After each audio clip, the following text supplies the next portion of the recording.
All right. Hello, everybody. My name is Christopher Donald, and I'm going to be doing a video on loading a glaze kiln. This is loading an electric kiln, an oxidation firing kiln. The difference between an oxidation kiln and a reduction kiln is that in an electric firing, nothing is combusted, so there's no carbon in the atmosphere, and it's considered a clean firing. So the glazes look really different in electric versus a gas or, say, raku with propane, or a wood kiln where something is actually combusting. First off, got some fun things here with our little kiln that I can point out. All right, first off, we're going to talk about the initial layer that goes into the kiln. So you never load on the actual bottom of an electric kiln. The bottom of the kiln is made out of soft brick, and if glazes drip onto soft brick, it acts like corrosive acid, and it'll eat away at the floor of the kiln and damage it. And then eventually you have to replace your kiln floor, and that's expensive. So it's actually easier to replace a kiln shelf. So you always put a kiln shelf first. If you ever have any issues with the kilns not firing evenly or hot enough on the bottom, you can put that first shelf up on a slightly higher set of stilts.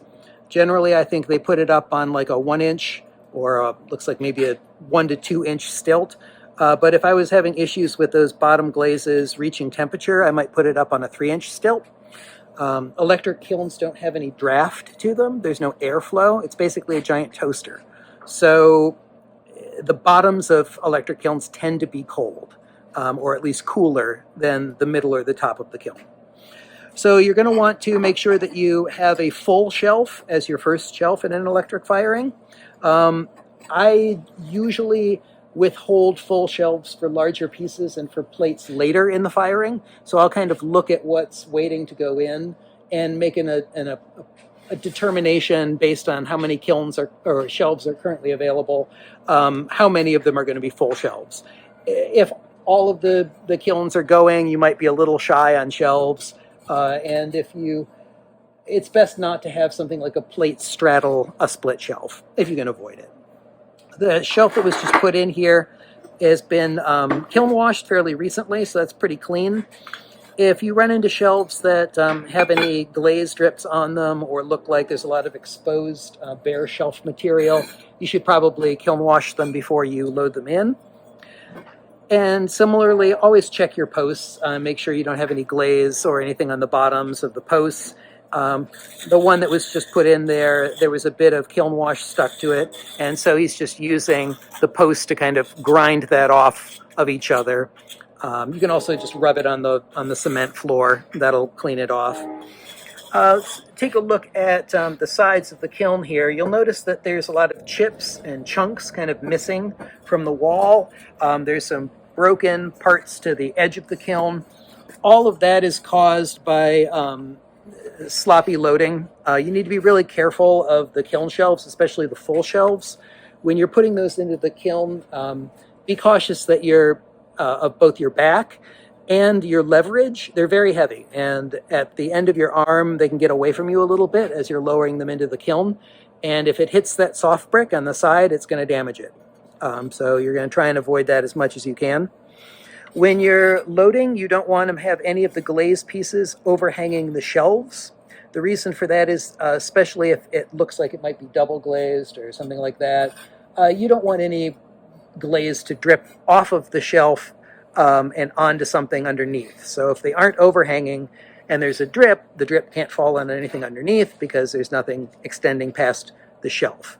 If it's your own work and your own kiln, that's much more kind of a personal choice. In a group studio like this, we're not always aware of exactly how these things have been glazed, so we have to err on the side of they might have put something runny on that and it's going to destroy the thing underneath it, so we're going to avoid that.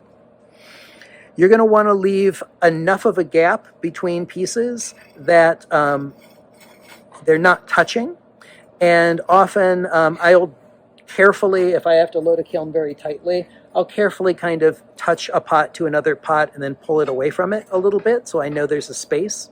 You can also put something like your fingers in between them. Just make sure that there's enough of a gap. The only time you're really going to need to kind of pack the kilns is probably when it's at the end of the term and every inch counts. But for the most part, what you're seeing loaded right now is a pretty reasonable amount of space to leave around the pieces. Now, one thing to watch out for is this is spaced pretty good. This next shelf is going to come in about an inch under the thermocouple, and you never really want to be much closer than an inch above or below a thermocouple. The way a thermocouple works is that it's sensing the heat that's in the kiln, and it's ambient heat. So if you put a thermocouple near something which is a big heat sink, like a shelf, it can give you an incorrect reading on how hot the kiln is, because it's getting the not just the radiant heat of the inside air in the kiln, but the heat radiating off of the shelf. So that can cause problems in the firing. The other reason you don't want to do it is that you just don't want to put a shelf that close to the thermocouple, because if you bump it, it'll snap off, and then we got to replace the thermocouple. They're like 30 to 40 bucks each, and it'll irritate the studio manager no end if he has to replace the thermocouple after you load a kiln. All right. Other things to talk about here, we're generally going to place the stilts over the previous stilts, and if not directly over the previous stilts, then in the exact opposite places of the previous stilts. Those are the two best ways of balancing out the weight. When a kiln is fired, especially for a glaze firing, this is going to cone 6, the shelves don't actually become wholly soft, but they're gonna start to get close to it, and they'll actually start to bend a little if you're not careful about placement of your posts. All right, so you can see that's about an inch off of the thermocouple. That's pretty good. Any closer, it would be a no-no. He'd have to figure out that previous layer again and get that to come down a bit, or he'd have to go an inch above it.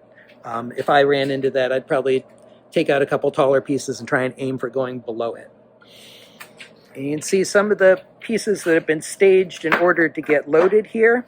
Some of them are on cookies. The cookies are these small, flat, pre-fired pieces of ceramic. There's a little pile of cookies there. And these are often also kiln washed. And the idea of a cookie is that you're going to put something on it that you think is a little borderline as far as it might drip. If it drips, it's going to damage the shelf, or at least make it so that you have to spend some time scraping the shelf. So we would much rather toss a cookie and throw that away than have to work on our shelves. And so we've got this, for clay makers, we've got this cart here that you can use for staging your pieces. So you're a little bit less back and forth walking to get things loaded into the kiln. One thing to think about is if space is limited in the kiln, make sure if there's large groups of certain people's work that you kind of space out or be a little more egalitarian about whose stuff goes in, especially if you can tell that there's a lot of work being done by like a specific advanced student. Don't put all of their pots in first and leave all of the student work. Put in like 3 or 4 of the advanced person's pots, and then some student work, and then maybe a few of their pots. But you're going to try and get in the biggest mix of pieces you can if space is limited. Otherwise, you're going to hear about it. One thing to think about when you're doing work which is a little bit larger is it's generally going to be better to put it kind of in the middle of a kiln.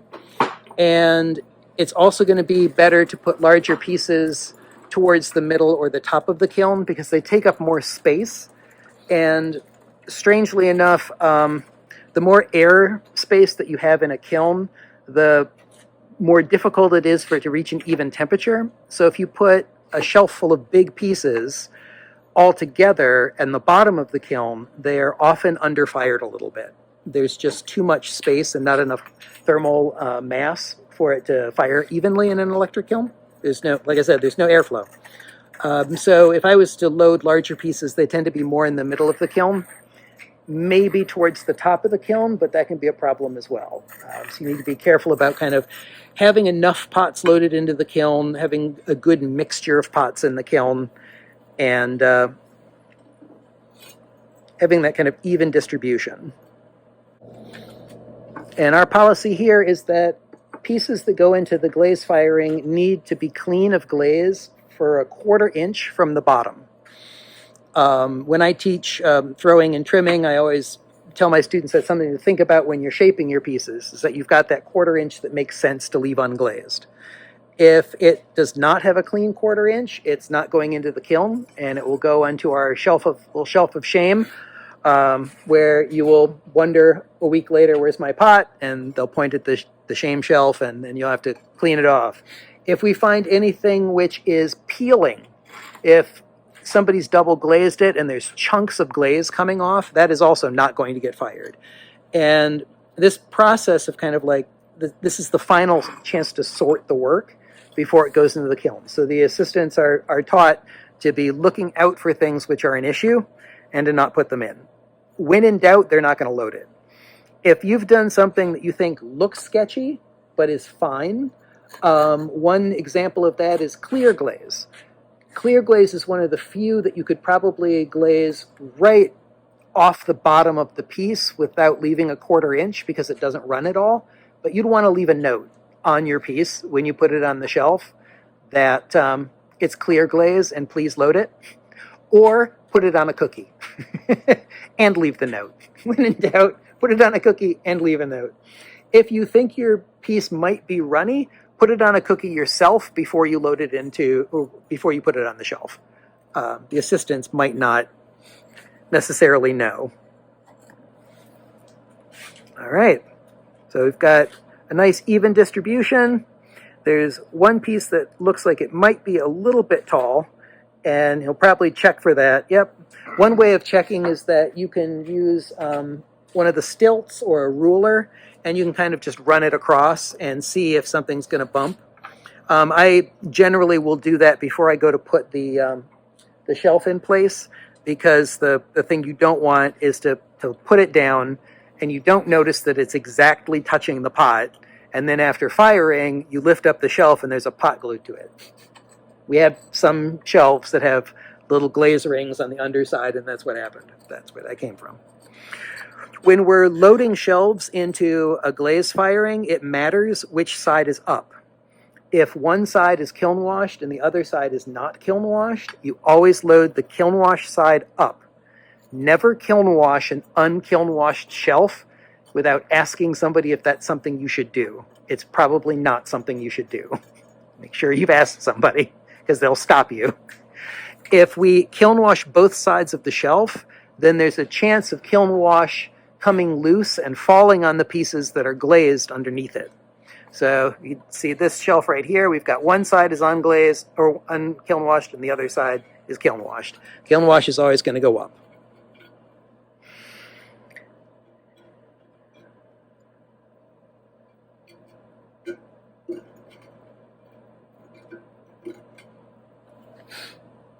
All right. Now, the top of a glaze kiln is not as touchy as the top of a bisque kiln. Bisque kilns, the things that are put on the top, there's some real problems that you can run into, and we'll talk about that for our video on bisque firing.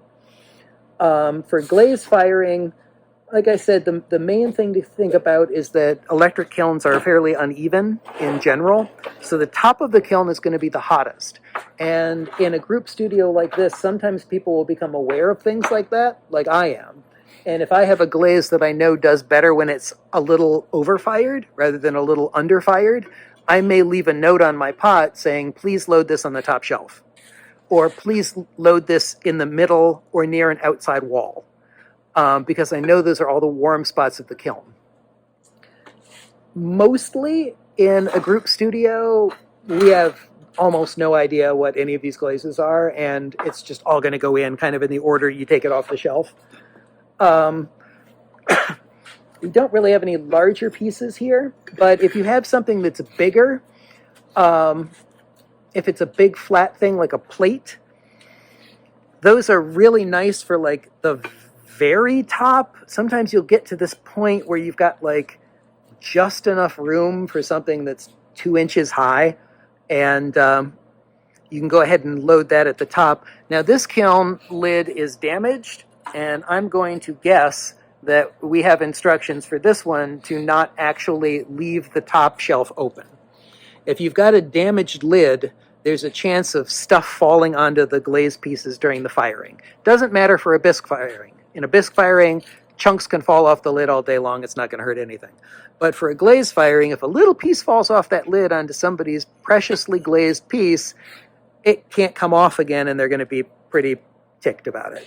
So I'll assume that probably the last thing that we'll do for this kiln is there'll be a shelf on the very top, just to protect from all of that garbage that's up there. All right, so starting to get up near the top, and so this is going to be a lot of the narrower things that have been kind of held aside. And you'll get good at figuring out when you have a full kiln load, when you don't. And sometimes if, say, there's only one kiln that's empty and available, you may want to check and make sure it's not being held open for anything. Sometimes people will rent kiln space here, and it may be that the studio manager has a kiln that's waiting for a glaze firing. He knows pieces are going to be brought in, and so if it's a full studio and there's that one sort of suspiciously sitting there not being loaded, you might want to double check before you load it. Not that that's ever happened. Several times in the past. Now, if you're watching this and you're not working at Claymakers, this video is directed more at our studio assistants and staff at Claymakers Studio, but I haven't actually talked about anything that isn't applicable to loading an electric kiln on your own or somewhere else. These kilns are ventilated, which does cause some draft. I was mentioning earlier that an electric kiln is basically a toaster, and they don't naturally have draft. But as part of the ventilation process, there is some airflow moving through them, and it vents to the bottom. So they should fire a little more evenly than normal. But I know for certain one of our larger ones has a fairly uneven firing anyway. It's just the nature of the beast. Now, one nice thing about loading a glaze firing is that there are less things to accidentally do to damage other people's work. One thing you have to be really careful of, though, is bumping glazed pieces against each other, especially in the rims. Glaze will often chip on the rim of something if you bump it. So it's going to be a little delicate that way. You're going to want to make sure you don't scrape them against the side of the kiln. It's another place where you can have an issue. You want to make sure that none of them are touching the posts or each other with each layer. When they get glued together, it's gonna irritate somebody. Now, we have the benefit of being the only kiln being loaded right now, so we get all the full shelves, which is normally not something you're going to run into, and it's a luxury, so enjoy it if you get it. And there is going to be just enough space for another row of shorter stuff, and then a shelf on top to kind of protect everything from the garbage. Now, as far as the settings for this, I'm going to pause for a moment, and then we'll come back and talk about what you're going to turn it on to at Claymakers for glaze firing. All right, so now we're up at the top of the kiln, and again, because this one is damaged, you can see on the lid here, we're leaving just enough space to put in one final shelf before we close the lid. And to do that, we're putting in split shelves. Whole shelves are generally a little bit more sought after than the splits. So we'll use up a set of splits at the very top rather than using up one more whole shelf.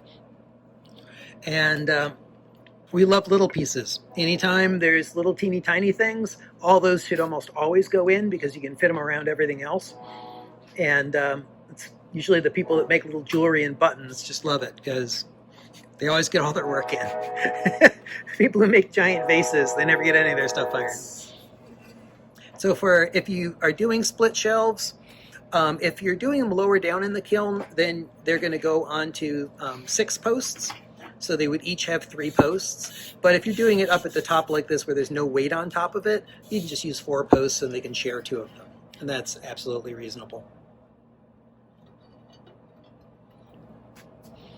All right. So for a glaze firing, unless all of the work inside of it has been glazed very recently, you don't have to worry about venting the kiln quite the same way that you do for a bisque firing. For a bisque firing, we leave the lid cracked a little bit. We're going to leave peeps out because we're letting steam escape. And this should not have any of that. So you can go ahead and if it's not plugged in, we can plug it in. And I'll ask Alex, do you guys fill the top peep when you start it up, or do you do that later? We do. All right, so we'll make sure we get another peephole filler in there. And these could be few and far between, depending on how many of them have been dropped recently. You go through them like tissue paper in studios. I don't know why they don't make them thicker. The reason we do is because there's basically some airflow. Okay, so in this particular kiln, the lid isn't closing all the way tight. And so we're filling up that top peep because we're going to get a little bit of airflow anyway. And there's no point in having extra airflow. All right, for all of the kilns at Claymakers are computer controlled. We don't have cone setters. So there's a specific program for each of the firings that we do. There's one for a bisque firing, and then there's one for glaze firing. So go ahead and show how that goes in.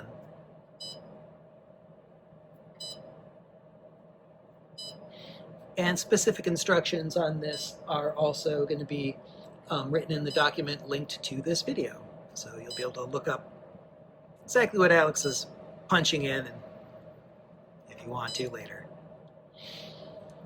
Now for personal firing, if you're doing something outside of Claymakers, one thing to keep in mind is that with these computer kilns, one big advantage of them, there you go, and he's all on and ready to go.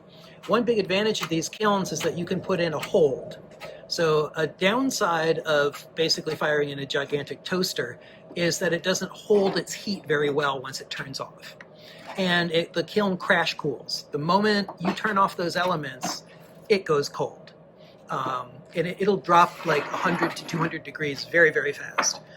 Now, at the top temperature where the glaze is melted at cone 6, that's also the temperature at which certain materials in the clay body become volatile. One of those materials is sulfur, and at that temperature, sulfur is trying to outgas through the liquid surface of the glaze. And if you allow the kiln to crash cool, at that moment, you'll get pinholing in the glaze. So if you're getting a lot of pinholing in your firing, consider putting in a 10-minute hold once it's reached temperature to give the outgassing a chance to happen and to get a smoother glaze. All right, so that's it for our little video on loading and starting a glaze kiln. Thanks for tuning in, and we'll see you next time. There should be another video, hopefully by the time this one's posted, on bisque firing as well. So take care. Bye.